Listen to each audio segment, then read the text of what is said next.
하나님의 성경인 말씀은 거룩하고 완전한 말씀입니다. 정확무오한 말씀은 구약 929장 23,214구절, 신약 260장 7,957구절 하나하나마다 모두가 의미 있는 구절입니다. 그 어느 구절 하나 버릴 게 없고 의미 없는 구절은 없습니다. 우리가 보기에 별로 소중하지 않고 심지어 이런 이야기까지 굳이 기록될 필요 있나? 라고 생각되는, 우리가 생각하기에 좀 숨기고 싶고 없어도 될 것 같은 그 성경 구절, 그 내용 자체도 하나님의 구속사의 소중한 이야기로 쓰임 받습니다. 그래서 성경은 완벽하고 완전한 하나님의 말씀입니다. 우리가 볼 때 성경에 굳이 이런 이야기까지 기록할 필요가 있을까라고 하는 것, 우리는 창세기를 통해 알게 되죠. 아브라함의 조카 롯의 딸로 인한 자녀를 낳는 이야기라든지, 유다의 자부 다말로부터 아이를 낳는 이야기, 그런데 그 유다로부터 예수 그리스도가 오시게 됩니다. 도저히 이해되지 않는, 상식적으로 좀 받아들이기 어려운 이야기들이 기록되어 있어요. 왜 그럴까요? 왜 성경에는 굳이 숨기고 싶은, 또 좀 이렇게 이야기하고 싶지 않은 꺼려지는 이야기까지 다 이야기하면서 오늘 우리에게 말씀할까요? 너는 그렇게 살지 말라 교훈하시기 위함일까요? 너는 그렇게 살지 않았으니 의롭게 되었으니 기뻐하라 차별하라를 말하는 걸까요? 우리가 일일이 말할 수 없는 수백 수천 가지의 죄악의 내용들, 다 납득되지 않은 이야기들, 왜 그렇게 구구절절 이야기하실까요? 하나님은 그 어떤 죄인도, 그 어떤 죄도, 그 어떤 허물도, 그 어떤 실수도 다 용납하시고 용서하신다는 하나님의 의미 아닐까요? 그래서 삶을 살다가 죄로 인해 넘어지고 실수하고 허물로 인하여 좌절할 때 괜찮아, 걱정하지 마, 너에게 다시금 기회가 있어, 포기하지 마라 말씀하시는 성경의 우도 아닐까요? 그래서 말씀을 펼치면 어떤 실수, 허물, 약점 있는 사람도 하나님께서 너그러이 용서하시고 품으시는 하나님의 은혜를 깨닫게 되죠. 사람들은 다 비난하고 사람들은 손가락질을 할지 몰라도 성경은 하나님께서 오히려 약점을 통해 일하시고 실수를 통해서도 하나님의 역사는 이루어짐을 성경은 우리에게 이야기하고 계시는 것이죠. 그래서 우리 인생에 버릴 것이 없는 인생을 살게 하시는 거예요. 마치 성경 창세기부터 요한계시록까지 그 어느 것 하나 버릴 것 없는 것처럼, 의미 없는 이야기가 없는 것처럼, 오늘 저와 여러분이 여기까지 오게 하신 그 삶의 모든 이야기, 때로는 후회, 그때 그 일이 없었으면 좋았을 텐데, 그때 그런 일이 없어야 하는데 라고 하는 것까지도 하나님 앞에서는 선용하시는 은혜가 저와 여러분의 삶 가운데 펼쳐질 줄로 믿습니다. 오늘 읽었던 본문의 내용은 모세가 노년에 가나안 땅에 들어가는 이스라엘 백성들, 특히 12지파 중에 레위지파에게 하는 예언과 축복입니다. 레위지파에게 하는 축복이 오늘 본문 신명기 33장 10절인데요. 제가 다시 한번 봉독해 드릴게요. 주의 법도를 야곱에게, 주의 율법을 이스라엘에게 가르치며 주 앞에 분향하고 온전한 번제를 주의 제단 위에 드리리로다. 아멘. 레위에게 받은 특별한 사명이 있습니다.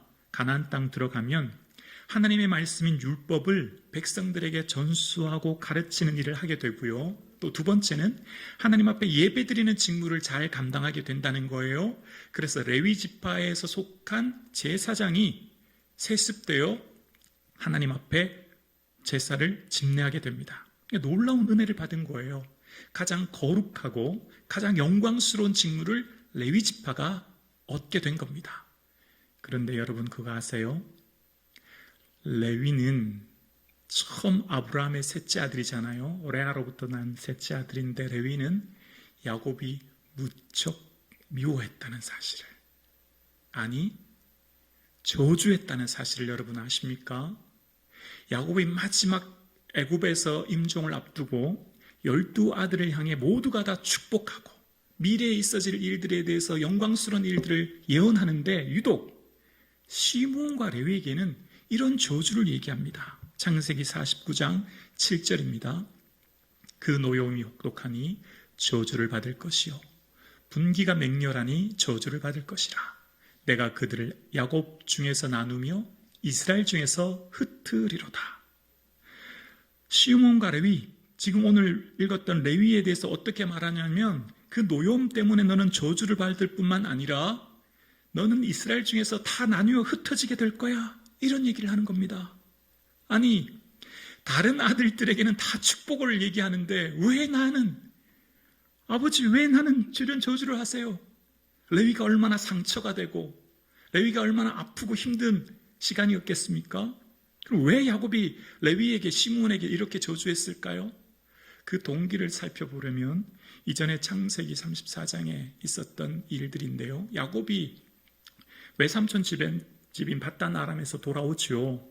그래서 이제 세겜에 정착하게 되는데, 근데 야곱의 딸 디나가 그 세겜에 있는 성들을 둘러보러 가다가 강간당하는 일이 일어납니다. 그때 추장 세겜의 아버지 하몰이 야곱을 찾아와요. 어차피 일이 이래 되었으니 내 아들 세겜도 당신의 딸을 사랑하니 우리 혼인시킵시다. 그랬더니 야곱의 형제들이 우리는 유대인으로 할례를 행해야만 혼례를 행할 수 있습니다. 결혼을 시킬 수 있습니다. 당신의 집안 모든 남자들은 다 할례를 행하십시오. 그렇게 얘기했고 3일 지날 때 가장 통증이 심할 때 시므온과 레위가 세겜성의 모든 남자들 다 죽입니다. 그리고 그 물건을 노랗게 오죠. 근데 그 일들로 인해서 야곱이 시므온과 레위에게 무척 화를 내는 거예요. 그 일들로 인해서 나는 수가 적고 그들이 나를 치고 우리를 죽이리니 우리 집이 멸망하리라 라고 하면서 시므온과 레위에게 막 화를 냅니다.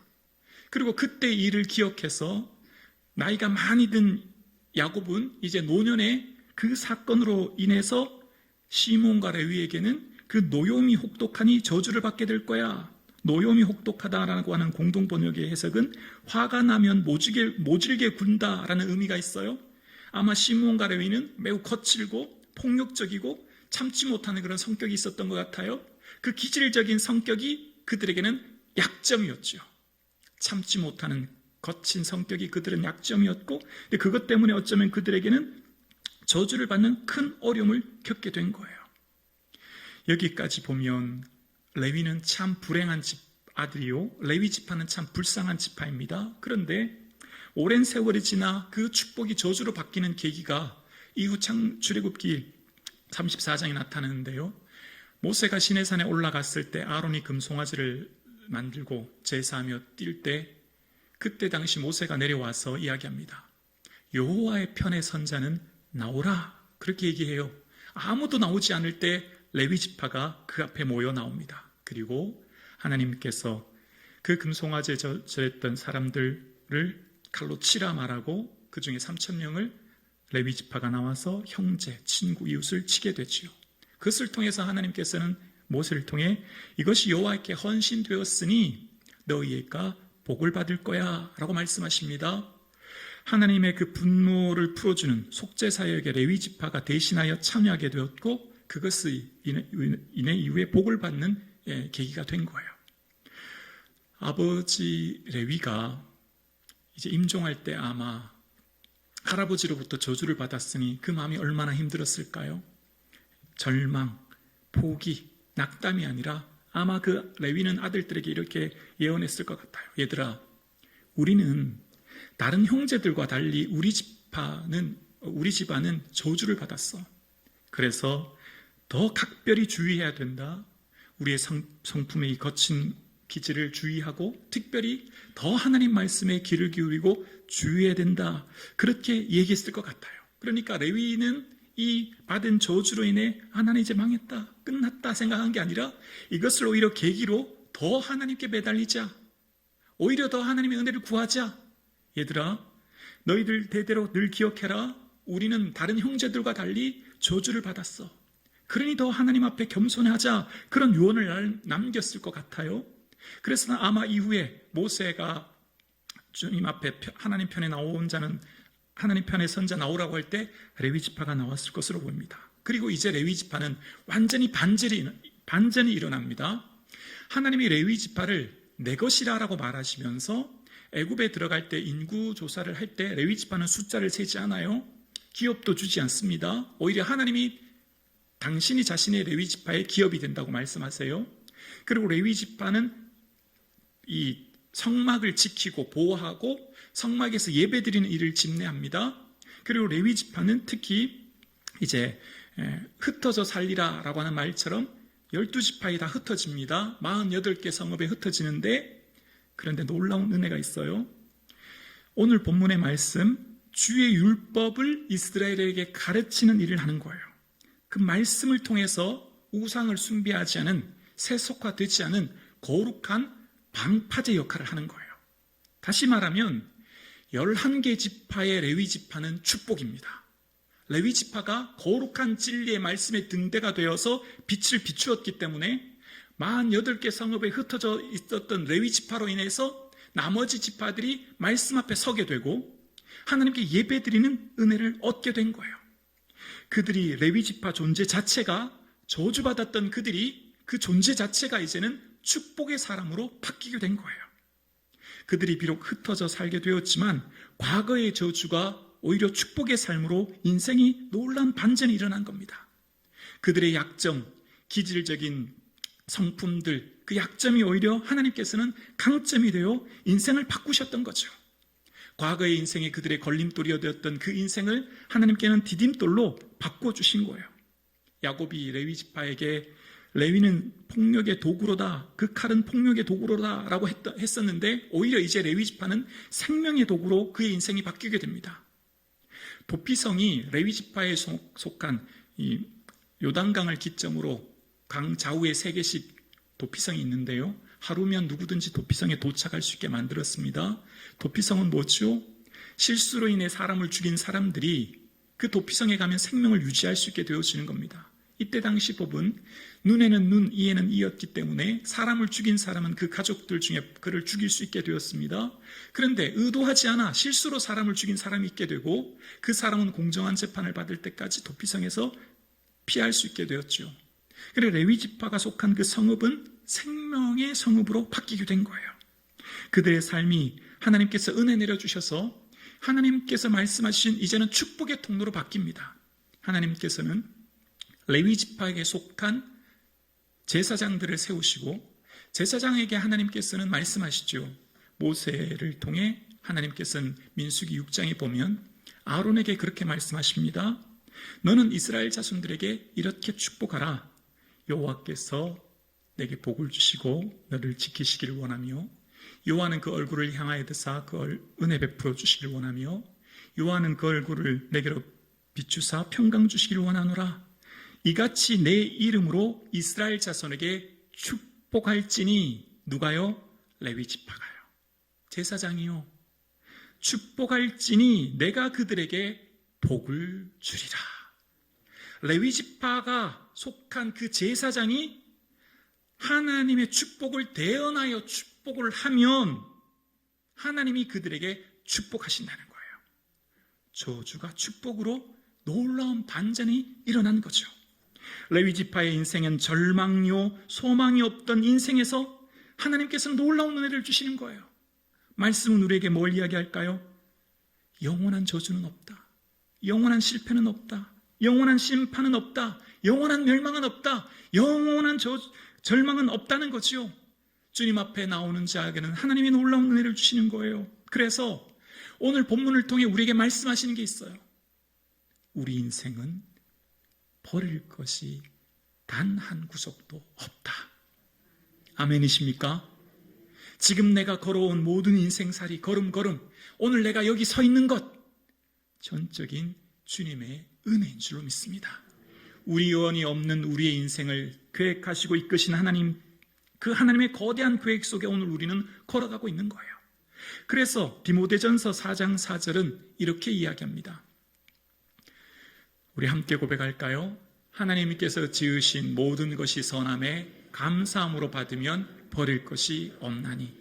하나님께서 계획하시고 하나님께서 지으시고 하나님께서 이끄신 이 세상뿐만 아니라 우리의 인생, 오늘 함께 예배드리시는 저와 여러분의 삶, 모든 것들은 하나님의 계획하심 안에, 선하심, 인도하심 안에 이끌고 계시고, 그 계획하시는 일들이 내가 비록 이해되지 않고 내가 납득되지 않아 그것이 내 눈에는 문제로 보이지만 그것을 어떻게 해요? 감사함으로 받으면, 감사함으로 우리가 그 은혜를 고백하면 버릴 것이 없는 인생이 될 줄로 믿습니다. 우리 인생 가운데 좋은 일이 있을 때 감사하는 것은 누구나 다 할 수 있어요. 기쁜 일이 있을 때 감사하는 건 누구나 할 수 있어요. 그러나 내 눈에 보이는 문제 앞에 감사하는 것은 믿음으로만 가능한 거죠. 어떤 믿음이요? 하나님께서 함께 하시사 하나님께서 지으신 모든 것이 선하고 하나님께서 내 인생을 이끄시는 모든 것이 하나님 더 큰 계획이 있음을 믿을 때, 그래서 합력하여 선을 이루실 하나님의 뜻을 바라볼 때 불평이 아니라 감사를 하게 될 줄로 믿습니다. 그래서 함께 예배드리신 저와 여러분, 그래서 불평하고 그래서 원망하고 그래서 절망하는 것이 아니라 레위지파의 인생 가운데 우리는 이제 망했다, 끝났다, 우리는 아버지로부터 저주받은 인생이야 라고 생각하며 그들의 인생의 절망 가운데 살았다면 어쩌면 그들의 인생은 정말 그 야곱의 예언대로 인생의 절망과 고통을 살았겠지만, 이럴 때일수록 더 주를 의지하자, 더 주께 겸손히 주님께 매달리자, 하나님의 은혜를 안에 거하자, 그 고백처럼 여러분, 그래서 우리의 삶은 하나님을 붙들고 그럼에도 불구하고 하나님께 감사하고 그럼에도 불구하고 주께 나아가는 저와 여러분 되시기를 주의 이름으로 축원합니다. 인생의 나이만큼 어쩌면 상처가 있는 것 같아요. 그 상처는 과거의 후회로부터 오는 상처 같습니다. 그 일이 없었더라면, 그 사건이 없었더라면, 그러나 우리의 삶 가운데 함께하는 우리의 모든 일들에 하나님의 계획하심을 바라보기에 버릴 것이 없는 인생, 그래서 약점이 오히려 강점이 되고 실수가 오히려 은혜를 얻는 기회가 되는 저와 여러분의 삶 되기를 주의 이름으로 축원합니다. 하나님의 계획하신 구속사의 넓은 관점을 보면 하나님이 이끄시는 모든 일들에 우연히 어쩌다가 없어질 사건은 아무것도 없어요. 우리는 지난 시간 요셉을 묵상했습니다. 요셉의 개인의 실수 아시죠? 그들이 잘못을 아버지에게 고합니다. 형제들의 잘못을 아버지에게 고합니다. 요셉의 실수죠. 야곱의 허물도 있습니다. 야곱이 다른 형제들보다 요셉을 더 사랑해서 채색 옷을 입힙니다. 채색 옷의 원어는 긴 옷인데요, 그것은 장자 계승권을 말합니다. 그러니 거기서 촉발된 것이 형들의 시기예요. 그러나 그것을 통해 하나님의 구속사를 이끌어 가시는 거예요. 실수를 통해 일하시는 하나님, 허물을 통해 일하시는 하나님. 요셉의 인생 가운데 고백했던 당신들은 나를 해하려 하였으나 하나님의 것을 손으로 바꾸신다고 고백했던 것처럼, 오늘 예배드리신 저와 여러분의 삶에 슬픔이 변하여 기쁨이 되는 놀라운 은혜를 매 순간마다 경험하는 은혜가 있기를 주의 이름으로 축원합니다. 절망하지 마십시오. 지금 만난 그 문제로 인하여 낙심하지 마십시오. 지금 만난 문제로 인하여 여러분의 삶의 어떠한 고난과 문제도 하나님께서 이끄실 더 큰 하나님의 계획을 바라볼 수 있는 저와 여러분 되실 수 있기를 주의 이름으로 축원합니다. 다 이해할 수 없고 다 받아들일 수 없는, 깨달을 수 없는 일이지만 하나님의 거대한 이야기, 구속사 속에는 버릴 것이 없고 의미 없는 사건이 없듯이 모든 조각조각들이 모여 하나님의 위대한 역사를 이루듯이, 오늘 함께 예배드리시는 저와 여러분, 비록 나의 허물과 실수로 인생이 무너지는 것 같은 절망의 한계 상황 가운데 있을지라도 하나님께서는 괜찮아, 다시금 일어나라, 나는 너를 끊임없이 변함없이 너를 사랑한다 말씀하시고 다시금 세우시는 주의 세미한 음성을 듣는 저와 여러분 되기를 주의 이름으로 축원합니다. 그래서 저주에서 축복으로 바뀌었던 레위지파처럼 저와 여러분의 인생이 축복의 삶을 사실 수 있기를 주의 이름으로 축원합니다.